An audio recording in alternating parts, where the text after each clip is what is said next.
So you'll notice that there's two people up here today. How's that working?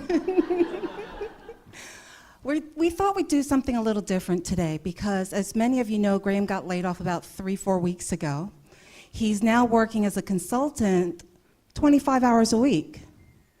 And because he chose to do it this way, it frees him up to step into things that he's called to do.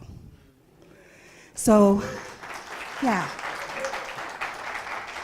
So I may have a seminary degree, but Graham was with me the entire way. He's read every one of my papers through seminary. So I know that you will love the message that he brings, and I know that you will be sending him just energy of love as he does his talk. Thank you.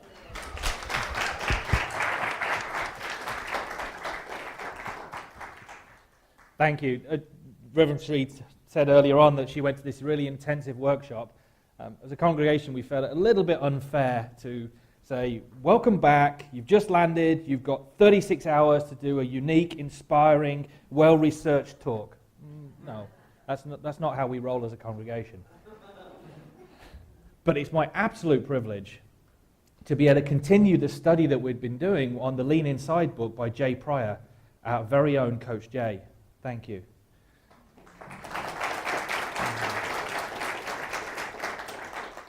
Today what we're going to do is we're going to work on chapter 3, which is looking at our self, our small self, and our eternal self. And as you can see, the title was meant to be misspelt. It was meant to have a capital S, a small s, and then ELF. But the computer auto-corrected it and said, no, you can't do that. It's like, no, we are and. We get reminded on this regular basis that we are a spiritual being, a capital self, and a lowercase self, having a human experience. Spiritual being, human experience. It's a both and. This is polarity, and that's what we're going to be looking at today. We're going to do it with baby steps. It's so difficult when you're in this throw of being human to say, I know where I want to get to. I want to become my eternal, well, actually I already am my eternal. I actually want to behave from my eternal life. Absolutely, it's like, I want to become, no, we already are. And that's what we need to do. We want to unwrap the fact that we want to step into our eternal nature. What we're going to do is we're going to do a little bit of an imagination. I want you to imagine a situation where you don't show up as your highest self. You may be moody, you may be angry. A list of categories for me are anytime I get criticized or feel like I'm criticized, anytime I'm judged, anytime I feel like I'm judged, anytime I judge myself, anytime I compare myself with anybody else, and when I compare my weaknesses to their strengths, gotcha.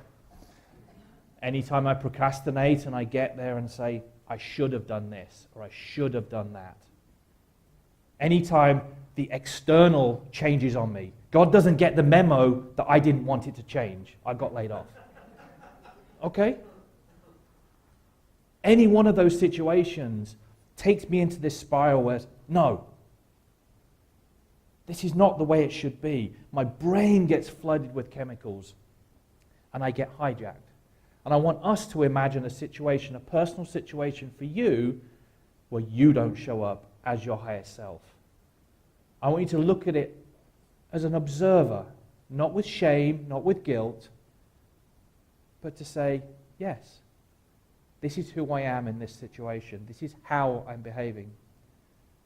And what we're going to do is we're going to take that situation and we're going to walk the baby steps to how do we get to our spiritual self, our divine being. The very first thing, like a couple of weeks ago, Reverend Cherie said that when you're in that state, you hit the pause button. Jay refers to it as shut your mouth. It is. It's a combination. It's say nothing, stop, and breathe. Because until you let the chemicals in your brain, the fight, the flight, the freeze, the rollover, play dead, and check out. It's an extra one. True. Until we get those chemicals in our brain dissipating, we can do nothing. The reasoning part of our brain has no impact on us whatsoever until we stop and get still. Well, yeah, okay, I can get stop and still, but what do I do then? It's vital to recognize that we are living as a human, we are behaving as a human, and Jay calls it behaving from your small. And he's introduced a little bit of levity into the situation by saying, okay, what does your small mean? Can we characterize it? He took an acronym and he took small and said, let's make it into an acronym. And my thought is, dear God, not another acronym.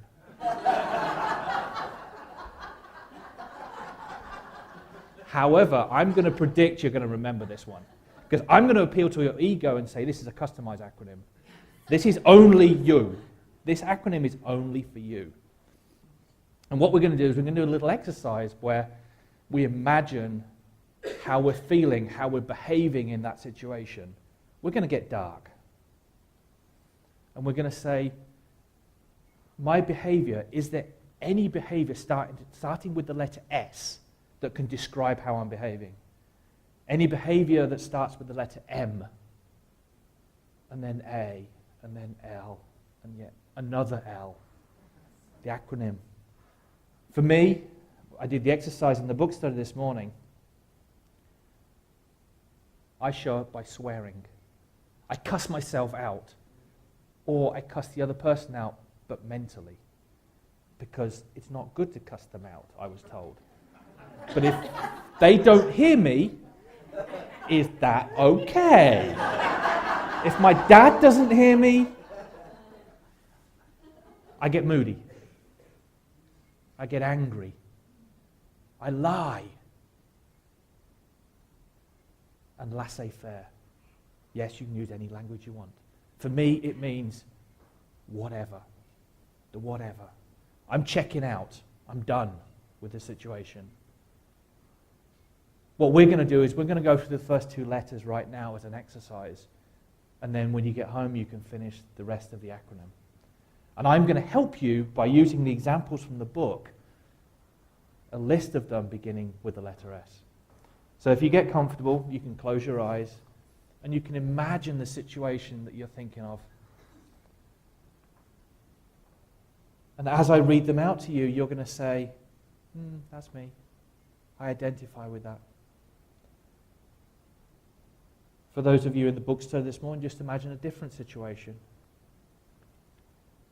Are you superficial? Are you silent? Sarcastic? Snarky? Self-absorbed? Stressed? Stubborn? Secluded? Shallow? Smartass? Silly? Standoffish? Snappy? Scarce? Or scarcity-minded? And as you hang on to that behavior, I'm going to start with the M's. Do you get mouthy? Do you get mad? Manipulative? Mean? Manic? Melodramatic? Morose? Melancholy? Mediocre? Minimizing? Me-focused? Or do you become a martyr? So once you have those two words, I'm going to want you to remember them.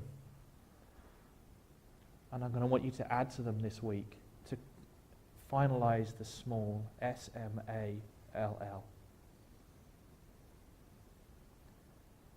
So as you come back to me, let me describe how this works.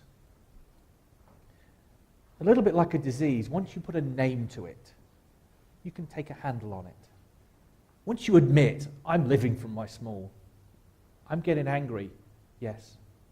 I'm behaving from my small. Jay was telling us this morning that we should laugh at that. We need to accept that we are human. You know, if I pinch myself and it hurts, I'm still human. If I'm breathing, I'm still human. I'm going to have these feelings. I'm going to have this behavior. Okay, that's fine. Wow. Okay, but I always do this. I can't believe it. Every time this situation happens, I always do this.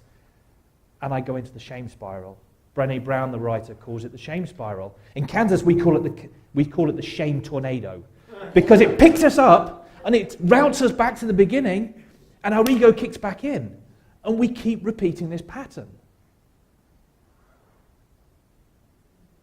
Identifying that we are living from our small means that we immediately say, it's okay.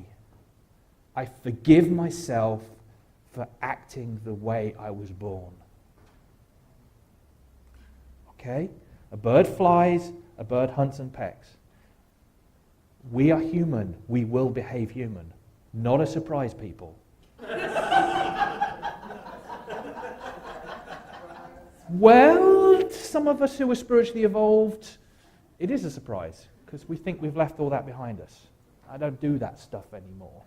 Oh, yes, you do. Oh, yes, you do. The forgiveness piece is an awesome piece, because it is the loving of yourself. It's the self-love. But as happened to me the other day, yeah, fine, I can say I'm forgiven, but the way it feels for me is my belly hurts. And I couldn't get rid of it. For me, it continued. And I should be able to get rid of this feeling. Nope. I was introduced to the acronym SHAME. Should have mastered everything. You know, how do I dissipate that feeling? I heard today in the book study that you can take half a day, you can take 3 days to get from this place to your spiritual being. It's a very, very, very long step. We think, oh yeah, it's easy. You know, just become my divine nature. It doesn't happen like that. And it's important that we compare stories.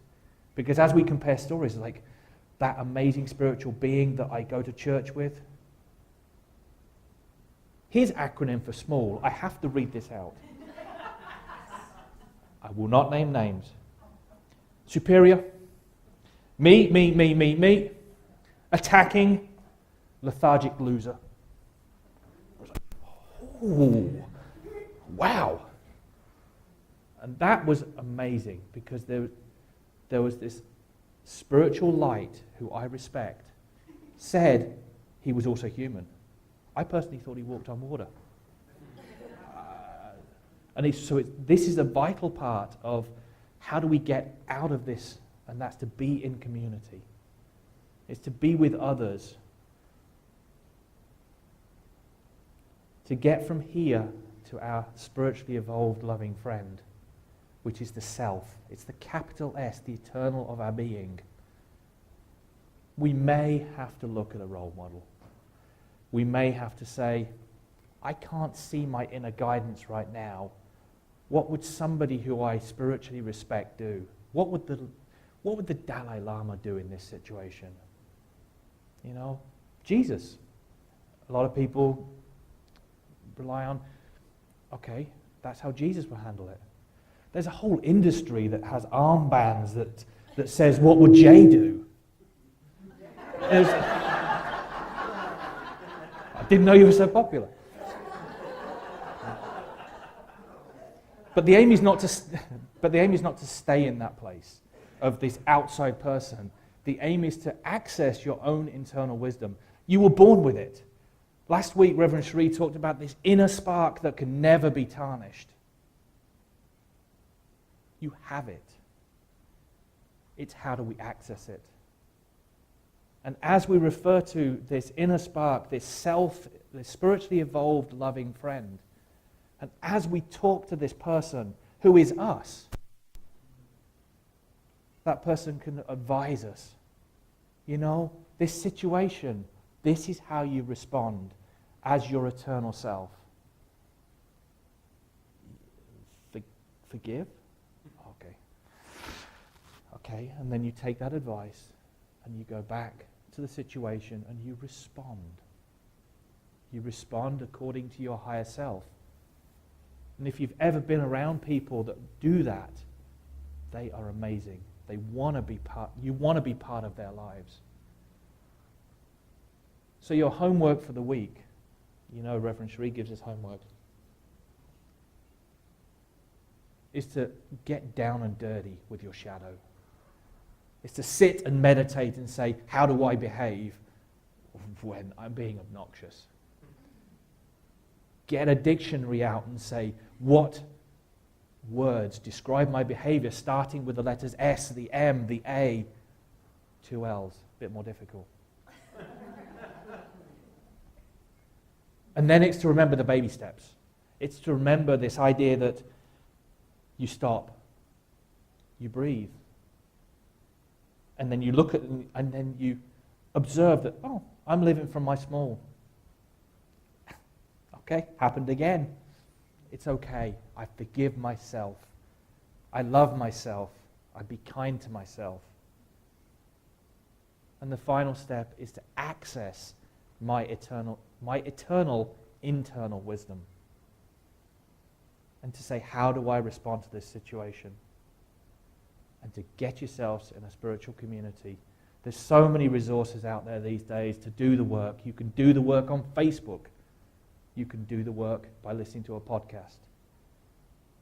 You can do the work by coming around spiritual people who are willing to do the same with you. You can call them your spiritual posse if you want. That is what I wish for you this week. To take it, run with it, and come back next week so I can see the difference in you. Because that's what I would like. And bless you all.